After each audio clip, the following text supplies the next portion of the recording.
Hey y'all, hey, grand rising, grand afternoon, grand evening, kings and queens. Okay, I hear thank you for this meditation. So you need to be meditating, okay, if you are not.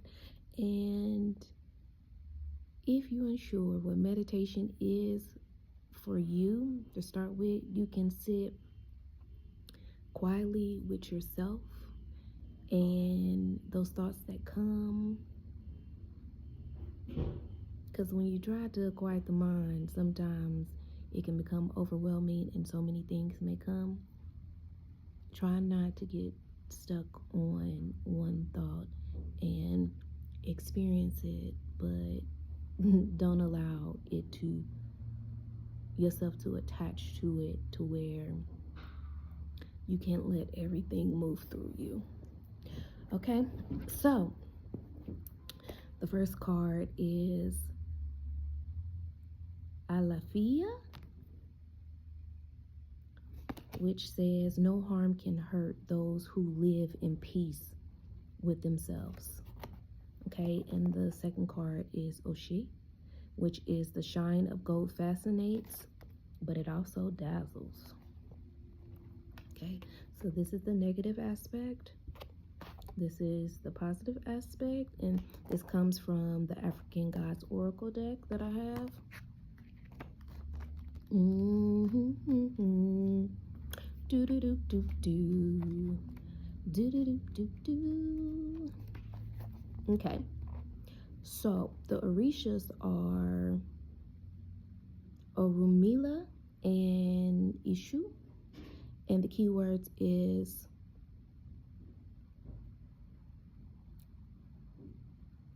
pacifist, curious and searching, volunteer.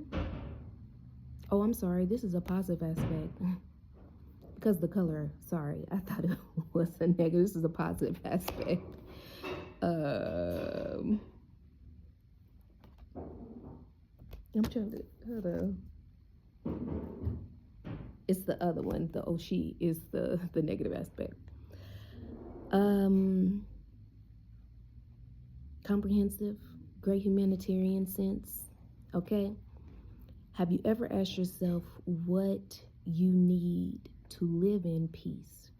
Under the positive influence of Odu Alafia, it is time to reflect on your deepest desires and urges, seeking the sincere answer to this question. After all, only by understanding the motivation beneath each of your desires and goals will you be able to understand what's missing, so they can be achieved and finally celebrated. Peace is not always the absence of problems. On the contrary, it is through the challenges of life imposes on us that we evolve and go beyond limits previously considered insurmountable. Peace always doesn't necessarily mean the abundance of financial resources. After all, what is the use of having it and, due to the hardships of fate, spending all your fortune on medical treatments or defending yourself against litigation, for example? At the end of the day, peace is being able to take a deep breath and feel complete, having the inner certainty that you have done your best, and with that, done everything possible up to the present moment. The future, let it come. After all, you are prepared for it.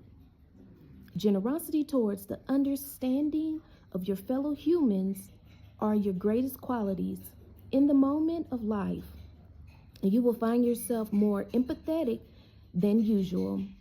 This can be an excellent opportunity to evolve materially and spiritually, improving your interpersonal skills while using the network of contracts and affections you've been building to achieve your desires and goals through mutual collaboration. However, Be careful not to flirt with the utopian feeling that everything and everyone seeks to do good impartially.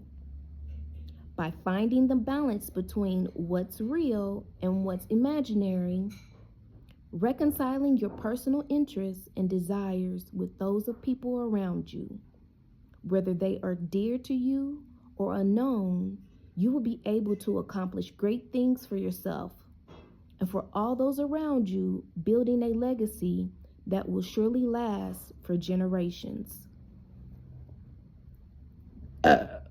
Confirmation burp. Okay. Alethea's Empower Ritual. Apparently, this will make you rich. What you are thinking. What you're thinking of. Like, after I said that, if it's something you're thinking of, let's go make you rich.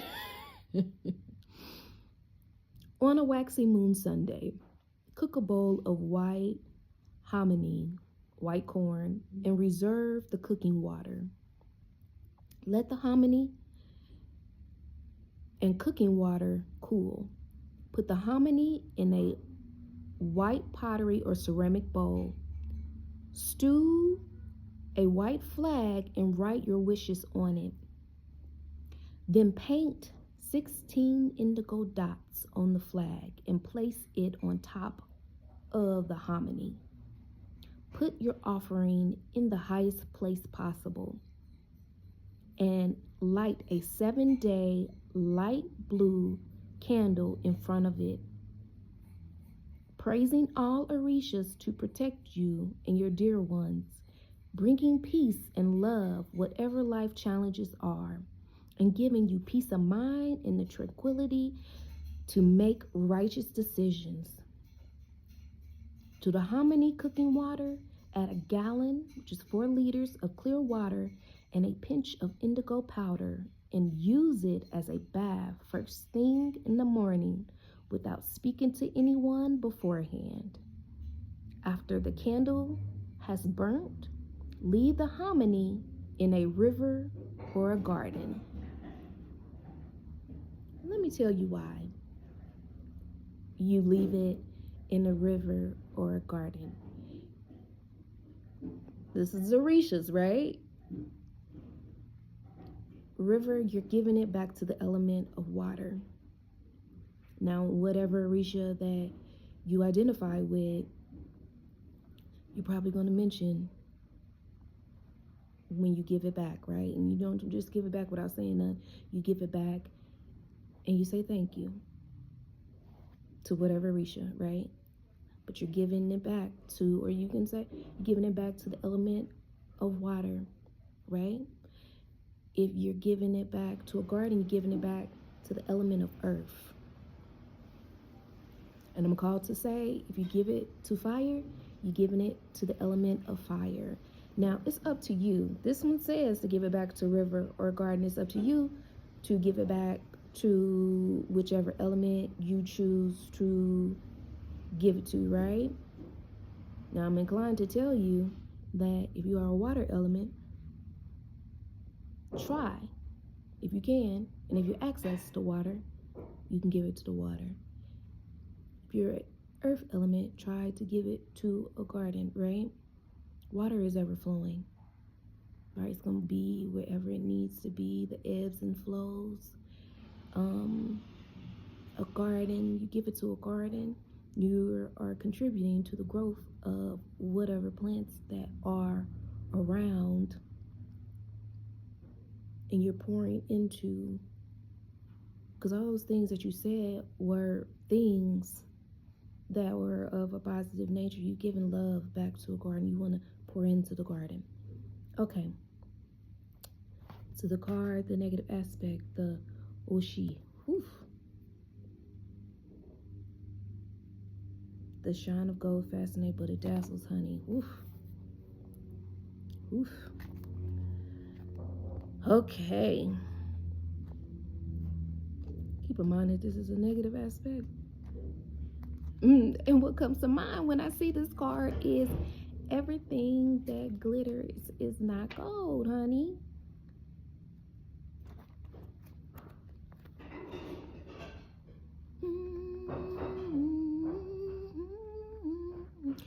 tombstone it is, but yeah.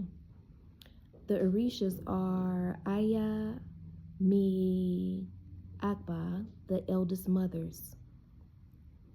Keywords are malicious, tendency to lie, pretend, and dismutilate.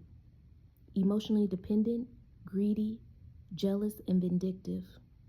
Lives in dispute, spiteful, difficult to forgive.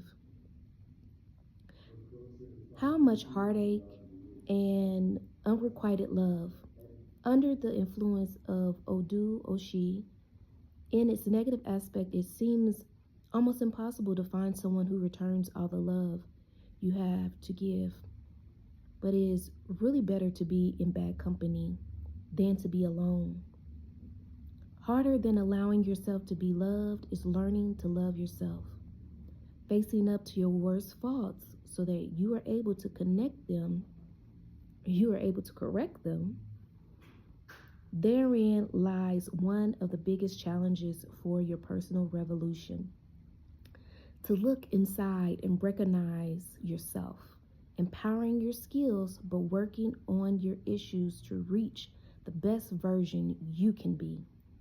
You've been accustomed to pointing fingers at others as if you have no part in what happens to you, forgetting that the key to personal growth is taking responsibility for your choices and your paths. You are also able to invent stories and situations that almost achieve what you want, but who's really believing them? The golden shine of Odu Oshi will naturally attract eyes wherever you go, but its negative aspects makes you a sponge for negative energies. And that's a word, okay? No wonder that even when you have someone there to still an open wound in your heart. Loneliness frightens you as the night frightens a child. And that's the way you've been treating your relationships. Need and jealousy heartily combine with happiness. And you are an open door to depression and negative feelings, which will inhabit your thoughts at the most painful moments. How about taking a deep breath and recognizing that you are human too? Okay? Oshi's shadow meditation is love, fame, and glory might seem a nice place to be, but do I allow myself to be vulnerable? Am I showing myself the way I truly am, or am I living like a fantasy character just to feel liked and approved by people around me?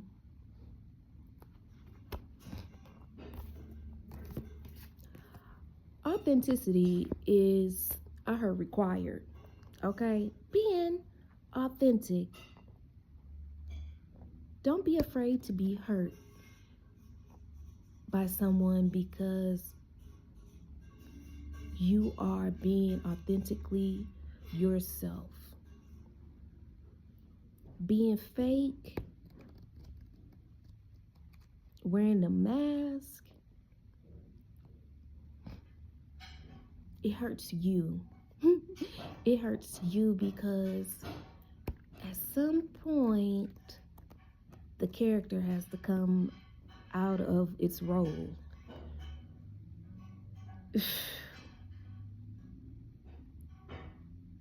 And being a character in order to be peaceful,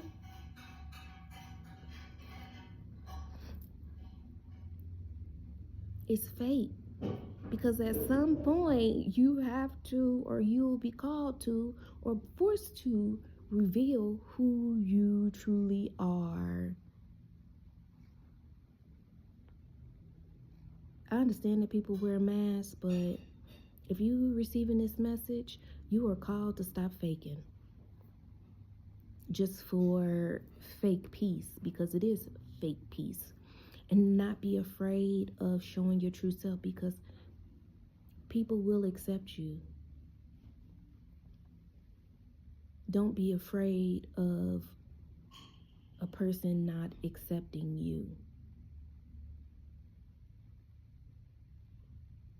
And I heard a person not accepting you is not necessarily them accepting your bullshit. You see what I'm saying? Everybody got their own bullshit. But yeah, people don't, just because they don't accept your bullshit don't mean that they don't accept you. If they love you, they will charge you to change and to be a better version of yourself. But don't fake in order to have peace, because it will not last. I pray that this message was helpful to you, and utilize whatever messages, whatever rituals, whatever meditations that was mentioned for the growth and the betterment of your journey. Okay? I have to go because my husband is over here being silly and dancing in the window outside. So you have a wonderful day, and continue growing and continue to making adjustments. And that's what this journey is about, making adjustments for a better experience for you and for the collective. Okay? All right, you take care. Bye.